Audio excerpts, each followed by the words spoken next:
Hey, it's Dave Bolduc with the Bella Group. Welcome to my weekly real estate market update. Today's April 29th, and it's a beautiful day out there. So we're going to talk about the buyer grind. We've touched on it a little bit, but we're going to talk about it. We're also going to talk about mortgage rates. So let's jump right into it.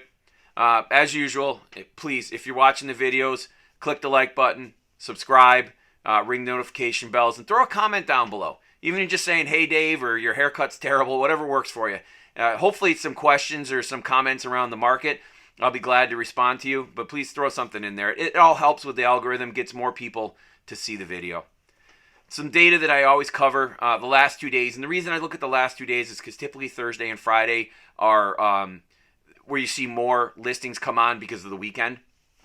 We're seeing 800 new listings this week, a little bit lower than over 900 we saw last week, but still in kind of in that right ballpark. We're at 4,600 active houses on the market versus 4,550 last week, so a touch up. And remember, we have a lot of houses that are coming on and going off very quickly. So to see it go up a little bit is a good thing. And the other thing is, remember, about 35 to 40% of those homes that are on the market have been on there for 50 days or more. So there's distress in for some reason.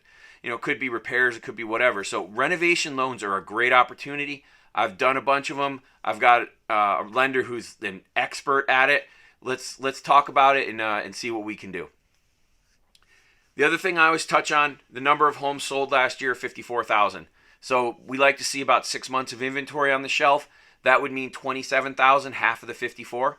And we have about 4,600 right now. So we're right around a month of inventory, which is way low. We like to be at 6 months. So it is a very tight, very tough market out there, which is what's driving this buyer grind, right? You know, sellers are in heaven. Sellers, they're getting 15, 20 offers.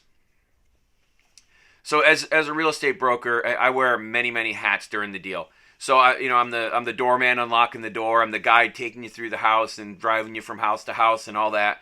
And I even, I'm the Rolodex saying, hey, this is a home inspector you can use. This is an attorney you could contact to see if they can help you out, things like that. And then, I've even got a client who calls me his uncle. So I got all sorts of different roles. Today, I'm going to be a cheerleader, right? Buyers, it's a grind, right? We know that. Constantly looking at homes, you fall in love with it. Oh, this is the one, and then you find out that you didn't get the deal because somebody came in with, all cash offer, $75,000 over asking, and they're going to close tomorrow at 2 p.m. And it's crazy stuff like that. So it is very difficult. I want to show you some quotes of some very successful people who you've heard of, how to deal with this grind, and it's persistence. So Abhijit Askar, and I'm sure I just destroyed his name, and I apologize for that. Abhijit Askar, he's a very famous neuroscientist, and he says the only thing that stands between dreams and reality is persistence. I think that's very succinct and to the point there. Thomas Edison, our greatest weakness lies in giving up. And then the third one is Dr. Martin Luther King Jr. If you can't fly, then run. If you can't run, then walk. If you can't walk, then crawl. But whatever you do, you have to keep moving forward. And that's kind of my point in a nutshell.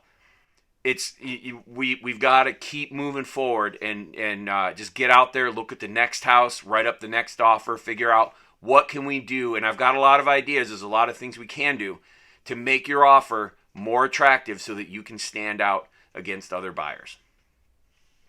So one of the things that I hear a lot of questions on is, prices. Are prices coming down? The data, I showed this last week. It's worthwhile showing again. Hopefully you get, if you have questions about it, please call me, but hopefully you can see where I'm coming from on this. Over the last 30 years, back to the 90s, 6 times that interest rates have climbed more than 1%, home prices have continued to rise by an average of 8%, which, by the way, the last time I looked, that's what the experts are forecasting for 2022 is about 6 to 8% home price increase. Now, we're running a lot hotter than that right now, but we could, and hopefully we do, settle out a little bit. What typically happens during those increased interest rate periods is the number of homes go down a little bit. Not enough to crash the market, but they just sell a little bit less. And what's happening there is prices are going up and interest rates are going up, so people are getting priced out of the market. So that's why some homes don't sell as quickly. But I guess my point there is rising interest rates are not correlated with driving the prices of homes down. So let's talk about interest rates. We're flat. That's great. I mean, we've been climbing like a rocket here the last few weeks, and so now we've settled out. We were at 5.11 last week, 5.1 this week, basically flat. We are expecting to see a hike in the Fed funds rate at the next Fed meeting. I have read, this is not fact, it's just something I've read, that there's a lot of people that think that the market has already priced in the next increase from a mortgage rate perspective. Hopefully that's correct, but it's something that we'll have to see as we go forward.